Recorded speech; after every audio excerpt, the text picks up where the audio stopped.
Good morning to all students. BSc part second में कल अपन nucleophilic substitution reaction के कुछ एग्जांपल्स देख रहे थे कि कार्बोनिल जो यौगिक हैं वो कार्बोनिल ग्रुप की किस तरीके से न्यूक्लियोफिलिक एडिशन रिएक्शन देते हैं, और वहां पर अपन ने दो एग्जांपल देखे थे, HCN के साथ में और सोडियम हाइड्रोजन सल्फाइड के साथ में। तो यहां पर और भी एग्जाम्पल हैं, जैसे अल्कोहल के साथ में है, कल अपन ने H2 के साथ में भी पढ़ा था। तो इस तरीके से ये न्यूक्लियोफिलिक एडिशन रिएक्शन के एग्जाम्पल हैं। इसके साथ ही इस तरीके के जो कार्बोनिल यौगिक हैं, इनकी जब रिएक्टिविटी की अपन स्टडी कर रहे थे तो अपने को वहां पर दो प्रकार की रिएक्शन बताई थी आपको, एक न्यूक्लियोफिलिक एडिशन रिएक्शन और दूसरी जो रिएक्शन थी वो थी एसिडिक हाइड्रोजन के कारण से होने वाली रिएक्शन। तो यदि किसी कार्बोनिल कंपाउंड में अल्फा हाइड्रोजन होता है, एसिडिक हाइड्रोजन होता है, तो क्षार की उपस्थिति में वो एक कार्बोनाइन का फॉर्मेशन करता है, और वो जो कार्बोनाइन है वो जो न्यूट्रल जो कार्बोनिल ग्रुप है उसके ऊपर अटैक करके एक अडक्ट प्रोडक्ट बनाता है, एक कंपाउंड बनाता है। और इस तरीके की बहुत सारी रिएक्शंस हैं। यहां पर इस तरीके की जो रिएक्शंस हैं, तो कार्बोनिल कंपाउंड्स हैं वो रिएक्शन के केसेस में बहुत ज्यादा स्ट्रॉन्ग है। बहुत सारी जो रिएक्शन है वो कार्बोनिल कंपाउंड्स के द्वारा दी जाती हैं। कुछ नेम रिएक्शन भी हैं जो उनके नाम से जानी जाती हैं, जो मुख्यतः कार्बोनिल कंपाउंड्स की होती हैं। तो यहां पर भी अपन जो कार्बोनिल कंपाउंड्स के द्वारा दी जाने वाली जो नेम रिएक्शन है उन नेम रिएक्शंस की स्टडी करते हैं। तो यहां पर जैसे ई कंटेंट्स के रूप में भी आपको एक डाला था एक पीडीएफ फाइल, उसमें भी नेम रिएक्शन दी थी। आज कुछ जो नेम रिएक्शंस हैं आपके जो सिलेबस हैं उसमें 10-12 नेम रिएक्शन हैं, और ये सभी नेम रिएक्शन एग्जाम की दृष्टि से भी इम्पोर्टेंट हैं और आगे की कक्षाओं के लिए भी ये नेम रिएक्शन है वो इम्पोर्टेंट है, जिनके द्वारा आप होने वाली जो रासायनिक अभिक्रियाएं हैं उनकी स्टडी करते हैं। तो जब भी आप नेम रिएक्शन पढ़ें या जब भी नेम रिएक्शन को आप एग्जाम में लिखें, तो सबसे पहले जो नेम रिएक्शन है उसकी डेफिनेशन होनी चाहिए, उसकी एक सिंपल रिएक्शन होनी चाहिए, उसकी एक मैकेनिज्म होनी चाहिए और उसके कुछ एग्जाम्पल्स होने चाहिए। तो यदि ये सारी चीजें अपन उसमें लिखते हैं तो वो अपनी एक कंप्लीट नेम रिएक्शन हो जाती है। तो इस तरीके से यहां पर अपन देखते हैं 1 बाय 1 करके इस वीडियो में, उससे नेक्स्ट वीडियो में जो भी नेम रिएक्शन है उन सभी की स्टडी करेंगे। तो आज जो नेम रिएक्शन अपन पढ़ने जा रहे हैं वो है कैनिजारो रिएक्शन। कैनिजारो रिएक्शन देखिए, कैनिजारो रिएक्शन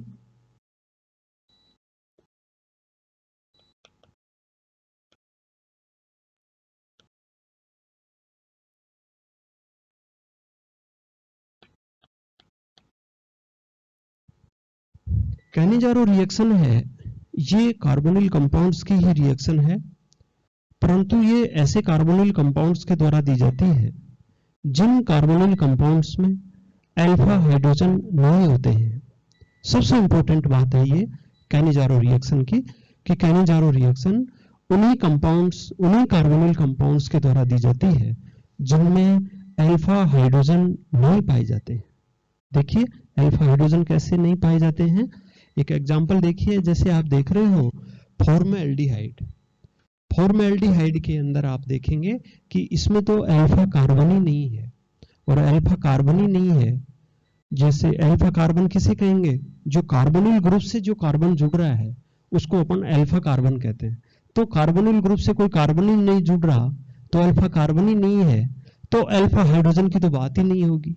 ठीक है, तो जैसे फॉर्मल्डिहाइड है वो भी एक ऐसा कार्बोनिल कंपाउंड है जिसमें अल्फा हाइड्रोजन नहीं होते हैं। इसके अलावा और देखिए यहाँ पे, जैसे ये देखिए आप C6H5CHO बेंजेल्डिहाइड, ठीक है, एरोमेटिक एल्डिहाइड है ये। और यहां पर ये जैसे फेनिल रिंग, इस फेनिल रिंग के अंदर आप देखिए COH, ठीक है, तो ये कार्बोनिल ग्रुप, और कार्बोनिल ग्रुप से जो कार्बन जुड़ रहा है वो ये। अब इस कार्बन की वैलेंसी देखिए आप, 1 2 3 और 4। तो क्या इस कार्बन से हाइड्रोजन जुड़ा हुआ है? जुड़ा हुआ है हाइड्रोजन? नहीं जुड़ा हुआ। और इससे हाइड्रोजन नहीं जुड़ा हुआ, इसका मतलब इस पर अल्फा हाइड्रोजन नहीं है। समझ रहे हो ना? जो कार्बोनिल ग्रुप है, उस कार्बोनिल ग्रुप से जो डायरेक्ट कार्बन जुड़ा हुआ होता है उसको अपन अल्फा कार्बन कहते हैं, और अल्फा कार्बन से जो हाइड्रोजन जुड़े हुए रहते हैं उनको अपन अल्फा हाइड्रोजन कहते हैं। ठीक है, तो यहां पर कोई अल्फा हाइड्रोजन नहीं है, यहां पर कोई अल्फा हाइड्रोजन नहीं है। एक है प्यूरिल एल्डिहाइड, प्यूरिल एल्डिहाइड में देखिए CH3 C CH3 CH3, और यहां पर आप देखिए CHO को आप और लिखेंगे तो ऐसे भी लिख सकते हैं इसको ज्यादा इजीली समझने के हिसाब से। यहां पर देखिए ये कार्बोनिल ग्रुप है और इसके अल्फा कार्बन तो है, परंतु अल्फा कार्बन से कोई हाइड्रोजन नहीं जुड़ा हुआ है। ठीक है, तो ये सारे के सारे ऐसे कार्बोनिल कंपाउंड्स हैं जिनसे अल्फा हाइड्रोजन नहीं जुड़ा हुआ है। और आपको कैनिजारो जो रिएक्शन है, उस कैनिजारो रिएक्शन की जो कंडीशन है, वो कंडीशन ही यही है कि कैनिजारो रिएक्शन उन्हीं कार्बोनिल कंपाउंड्स के द्वारा दिए जाते हैं जिन कार्बोनिल कंपाउंड्स में अल्फा हाइड्रोजन नहीं होते हैं। आप इसका उल्टा देखिए, उल्टा क्या देखिए, जैसे यूं देखिए CH3 CH2 C double bond OH। Okay, यहां पर ये कार्बोनिल ग्रुप है। ठीक है, इस कार्बोनिल ग्रुप से ये कार्बन जुड़ रहा है। ठीक है, तो ये जो कार्बन है ये क्या है? अल्फा कार्बन है। अब आप इसको देख करके आप ये मन में प्रश्न उठाइए कि क्या इस कंपाउंड के अंदर अल्फा हाइड्रोजन है या नहीं है। ठीक है, तो आपको देखने से पता चलेगा कि अल्फा कार्बन है और उस अल्फा कार्बन से ये दोनों क्या जुड़ रहे हैं? अल्फा हाइड्रोजन जुड़े हुए हैं।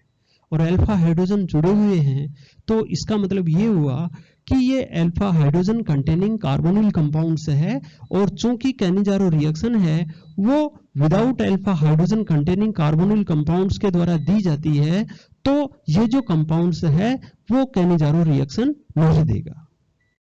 तो इस मामले में आपका क्लियर हो जाना चाहिए कि कौन से कार्बोनिल कंपाउंड्स कैनिजारो रिएक्शन देते हैं और कौन से कार्बोनिल कंपाउंड्स कैनिजारो रिएक्शन नहीं देते हैं। ठीक है, तो इन सारी चीजों से, इन सारे एग्जाम्पलों से ये बात आपके क्लियर हो गई होगी कि कैनिजारो रिएक्शन कौन से कार्बोनिल कंपाउंड से देते हैं। तो ये तो बात हो गई इसकी कंडीशन की। अब बात करते हैं इसकी डेफिनेशन की कि कैनिजारो रिएक्शन आखिर कहते किसे हैं और इसमें होता क्या है। तो आप देखिए,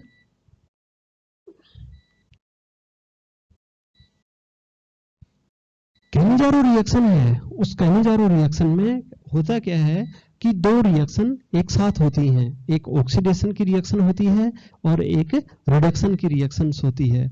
और ऑक्सीडेशन और रिडक्शन की रिएक्शन होती हैं तो एक जो कंपाउंड है इसमें दो कार्बोनिल कंपाउंड पार्टिसिपेट्स करते हैं, और दो कार्बोनिल कंपाउंड्स पार्टिसिपेट्स करते हैं तो उनमें से एक जो कार्बोनिल कंपाउंड्स है उसका ऑक्सीकरण होता है और दूसरा जो कार्बोनिल कंपाउंड्स है उसका रिडक्शन होता है। समझ रहे हो ना आप? एक कंपाउंड का क्या होगा? ऑक्सीकरण होगा, और दूसरे कंपाउंड का क्या होगा? रिडक्शन होगा, अपचयन होगा। यहाँ पर आपने बहुत, जो पीछे की क्लासे में आपने बहुत स्टडी की होगी और आपने ऑक्सीडेशन अपचयन के ऊपर आपने फोकस किया होगा, तो आपको पता है कि जो ऑक्सीकरण है वो सिंपल जी परिभाषा अपन देते हैं तो सीधी सीधी परिभाषा तो यही है कि ऑक्सीजन का जुड़ना और हाइड्रोजन का हटना ऑक्सीकरण है ना। और अपचयन है वो क्या है? हाइड्रोजन का जुड़ना और ऑक्सीजन का हटना है वो क्या है? अपचयन है। तो यहां पर भी दो कार्बोनिल कंपाउंड्स आपस में सांद्र 4 विलियन, यहां पर एक चीज बोल रहा हूं मैं, कंसंट्रेट बेसिक मीडियम। तो ये जो रिएक्शन है वो कंसंट्रेट बेसिक मीडियम में होती है। आप एक चीज और नोट कर सकते हैं ये कि कंसंट्रेट बेसिक मीडियम में होती है ये। और कंसंट्रेट बेसिक मीडियम में जब दो कार्बोनिल कंपाउंड आपस में रिएक्शन करते हैं तो एक कार्बोनिल कंपाउंड्स का रिडक्शन होता है और दूसरे कार्बोनिल कंपाउंड्स का अपचयन होता है, और इस अभिक्रिया को कैनिजारो रिएक्शन कहते हैं। ठीक है, तो कैनिजारो रिएक्शन की डेफिनेशन क्या होगी कि ऐसे कार्बोनिल कंपाउंड जिनमें अल्फा हाइड्रोजन नहीं होते हैं, ऐसे कार्बोनिल कंपाउंड सांद्र क्षारीय विलयन में आपस में रिएक्शन जब आपस में रिएक्शन करते हैं तो एक कंपाउंड का ऑक्सीकरण होता है और दूसरे कंपाउंड का अपचयन होता है। इस अभिक्रिया को कैनिजारो रिएक्शन कहते हैं। Okay, clear? कैनिजारो रिएक्शन है ना। यहां पर कैनिजारो रिएक्शन की जो इंपॉर्टेंट बात है वो तीन इंपॉर्टेंट बातें हैं। एक तो ये परिभाषा भी दे दी आपको, बता भी दिया, बोल भी दिया है ना, और बार बार आपको इस तरीके की बात पर फोकस भी कर लिया है, तो इसको वापस एक बार रिपीट कर दें लिखने के हिसाब से। तो यहां पर देखिए, एक तो इसमें no alpha hydrogen, no alpha hydrogen containing carbonyl compounds give Cannizzaro reaction.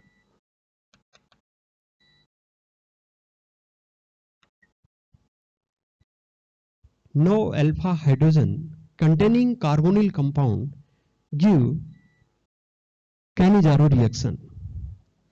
Second, this reaction is proceed in concentrate basic medium.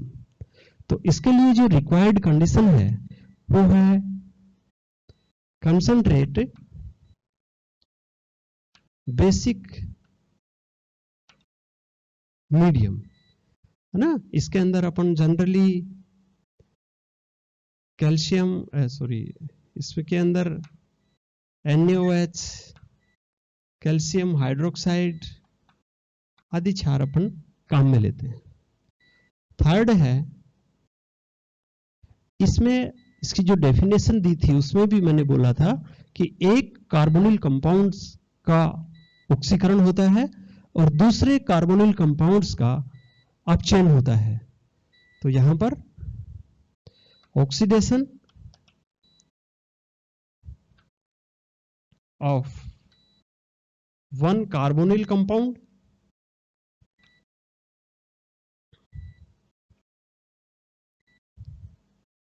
and reduction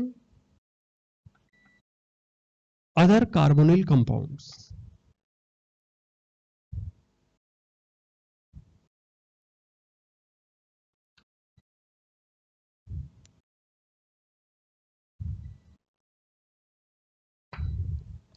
ठीक है, ये है। इसकी सबसे इंपॉर्टेंट बात है जो आपके कंपटीशन के एग्जाम है उनके अंदर भी आता रहता है, और वैसे भी आपको नॉलेज होना चाहिए कि जो कैनिज़ारो रिएक्शन है उसकी जो खास बात है वो है हाइड्राइड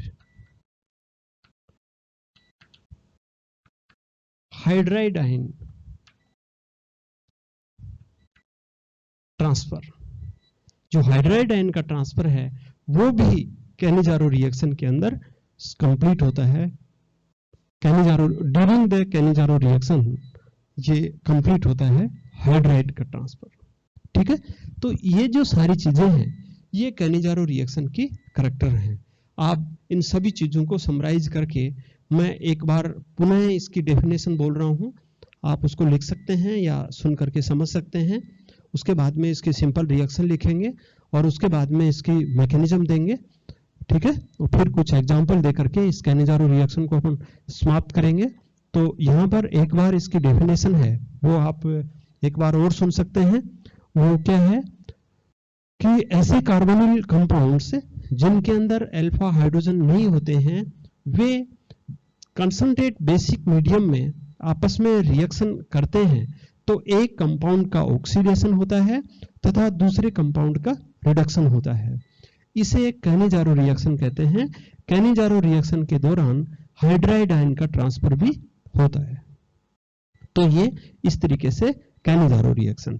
तो मैं ये जो इंपॉर्टेंट टॉपिक्स हैं जो इस रिएक्शन से संबंध रखते हैं, आप इनको लिख सकते हैं, समझ सकते हैं, ठीक है। उसके बाद में मैं इसकी एक सिंपल रिएक्शन लिखता हूं। देखिए आप,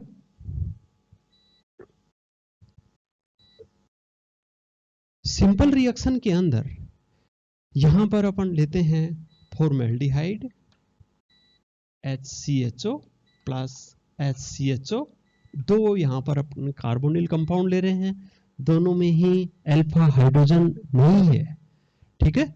और यहां पर ये कंसंट्रेट NaOH, ठीक है, NaOH विलेन की प्रेजेंस में लेते हैं। अब यहां पर एक कंपाउंड्स आपस में रिएक्शन होगी, कैसे होगी ये इसकी अपन मैकेनिज्म के अंदर देखेंगे। ये जो फॉर्मेल्डिहाइड है, इस फॉर्मेल्डिहाइड को आप देखिए तो इसका क्या होगा, रिडक्शन, और दूसरे का क्या होगा, ऑक्सीकरण। तो यहां पर आप देखिए जब रिडक्शन होगा तब तो बनेगा CH3 और यहां पर CH3OH, ठीक है, यहां CH3OH। और जब ऑक्सीडेशन होगा तो होगा HCOO माइनस, और ये क्षार की वजह से यहां पर ये अपने को साल्ट प्राप्त होता है Na+। तो यहां पर आप देख रहे हो कि ये है CH2O, है ना, CH2O है या HCHO है, तो इसमें हाइड्रोजन जुड़ गए। कितने मॉलिक्यूल्स जुड़ गए, दो हाइड्रोजन एटम जुड़ गए। दो हाइड्रोजन एटम जुड़ेंगे तो दो जुड़ेंगे तो यहां पर ये क्या हो जाएगा, CH3 और OH। तो यहां पर CH3OH, तो यहां पर एक हाइड्रोजन यहां और एक हाइड्रोजन यहां, तो ये तो क्या बन गया, CH3 और ये क्या है, OH। और यहां पर देखिए HCOO, तो यहां पर एक ऑक्सीजन है वो तो क्या है, जुड़ा है, और एक हाइड्रोजन है वो क्या हुआ है, हटा है। आप देख रहे हो। तो ये इनके डेफिनेशन के अकॉर्डिंग देखिए, यहां पर दो हाइड्रोजन जुड़े हैं, तो हाइड्रोजन का जो जुड़ना है वो क्या कहलाता है, अपचेन कहलाता है। तो ये जो मॉलिक्यूल्स है इसका अपचेन हुआ है, और अपचेन होकर के ये दे रहा है CH3OH। ओके, यहां पर ये जो मॉलिक्यूल्स है इसमें हाइड्रोजन का हटना और ऑक्सीजन का जुड़ना, यहां पर ऑक्सीजन जुड़ा है, तो यहां पर ऑक्सीजन जुड़ा है, तो यहां पर ये फॉर्मेट-आयन बना है। तो ये जो फॉर्मेट-आयन बना है ये एज ए रिजल्टेंट ऑक्सीडेशन के परिणाम स्वरूप बना है। तो ये इस तरीके से एक अणु का एल्कोहल का बनना तो वो अपचयन को शो कर रहा है, और दूसरे अणु का फॉर्मेट आयन का बनना वो उसके ऑक्सीकरण के फलस्वरूप हो रहा है। तो आप देख रहे हो एक जो दो कार्बोनिल ग्रुप्स हैं उनमें एक का ऑक्सीकरण हो रहा है, दूसरे का अपचयन हो रहा है, और सांद्र क्षारीय माध्यम में ये रिएक्शन करवाई जा रही है। तो ये जो रिएक्शन है ये कैनिजारो रिएक्शन कहलाती है। ओके, समझ रहे हो ना आप। तो ये कैनिजारो रिएक्शन है। इसी का आप एक दूसरी सिंपल रिएक्शन लीजिए। दूसरी सिंपल रिएक्शन लेंगे तो आप ये देखेंगे, देखिए जैसे CH3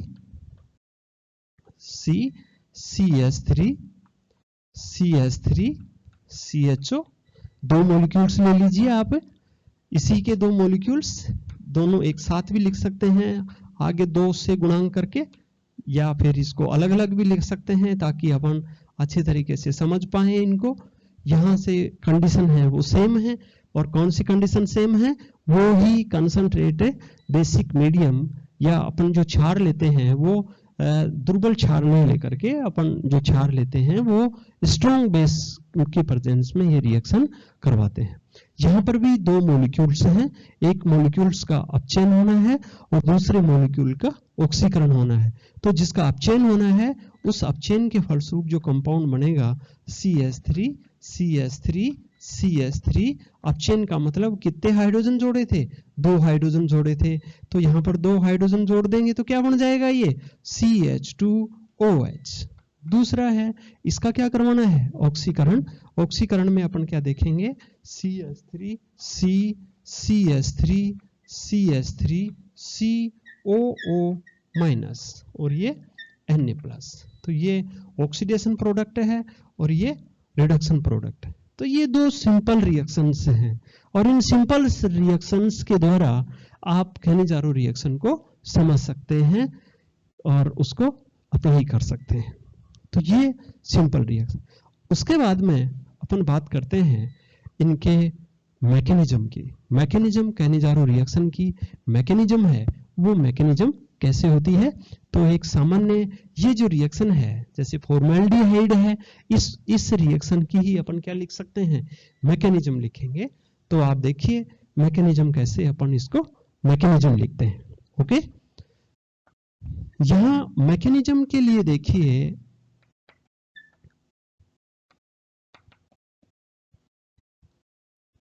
फॉर्मेल्डिहाइड। फॉर्मेल्डिहाइड देखिए बहुत ही अच्छा नाम भी है इसका, फॉर्मेल्डिहाइड, अच्छा बोलने में भी ठीक लग रहा है। ये इस तरीके से फॉर्मेल्डिहाइड। यहां पर जब बेसिक मीडियम में रिएक्शन करवाते हैं तो जो बेसिक मीडियम में जो आयन होता है वो OH माइनस आयन है ना, OH माइनस आयन, या इसको B माइनस के रूप में भी अपन लिख सकते हैं, और भी कोई बेसिक हो सकता है। ये एज ए न्यूक्लियोफाइल्स की तरह बिहेव करता है और बिहेव करके ये इस कार्बन एटम है उस कार्बन एटम के ऊपर अटैक करेगा। तो न्यूक्लियोफिलिक अटैक होगा तो ये पाई बॉन्ड के जो इलेक्ट्रॉन्स हैं वो ऑक्सीजन के ऊपर आएंगे। ऑक्सीजन के ऊपर आने से यहाँ पर HCH और यहाँ इसके अंदर O माइनस और यहाँ पर ये OH। ठीक है, तो ये एक कंपाउंड्स की बात होगी। एक कंपाउंड्स की बात होगी, उसके बाद में यहाँ पर आप दूसरे कंपाउंड के बारे में देखेंगे। तो इसमें देखिए HCH OH और O माइनस। ठीक है, यहाँ पर एक कंपाउंड तो ये है ही जिसके ऊपर जो क्षार है, जो एज ए न्यूक्लियोफाइल्स है, उसका क्या हुआ है, अटैक हुआ है। तो एक कंपाउंड तो ये है। अब दूसरा कंपाउंड है वो ये है, तो इस कंपाउंड को अपन लिखेंगे HCH डबल बॉन्ड O और यहाँ पर H। इसके अंदर आप यूं देखिए कि ये जो आपने बात लिखी है हाइड्राइड आयन की, तो हाइड्राइड आयन की जो बात लिखी है उस हाइड्राइड आयन में आप देखेंगे कि ये यहाँ पर, और ये जो है ये अपने इलेक्ट्रॉन लेकर के इस तरीके से ये यहाँ पर अटैक करता है। इसको अपन बोलते हैं हाइड्राइड आयन।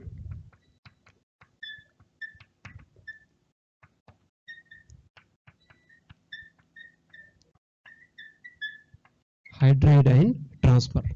और हाइड्राइड आयन का ट्रांसफर होगा तो आप ये देखिए HC डबल बॉन्ड O और यहां पर OH प्लस यहां HC और ये यहां पर, तो यहां पर ये क्या आ जाएगा O माइनस, और ये जो H है ना ये H किस रूप में आ रहा है, H माइनस के रूप में आ रहा है, क्योंकि देखिए ये आ रहा है तो इसकी वैलेंसी पूरी हो रही है।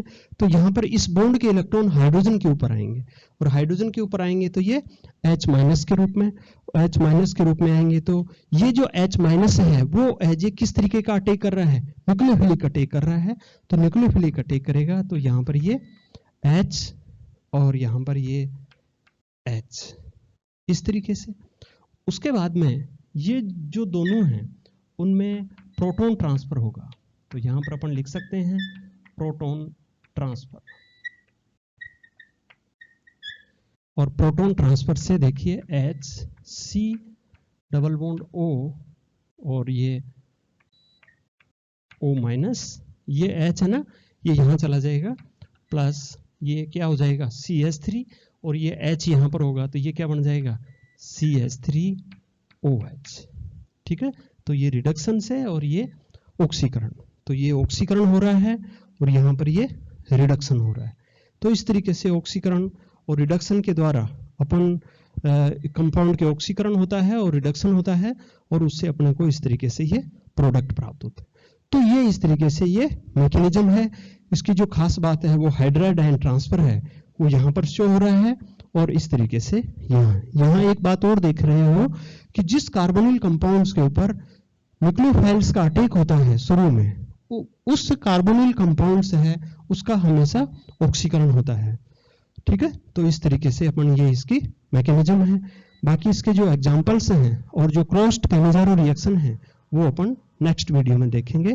थैंक्स।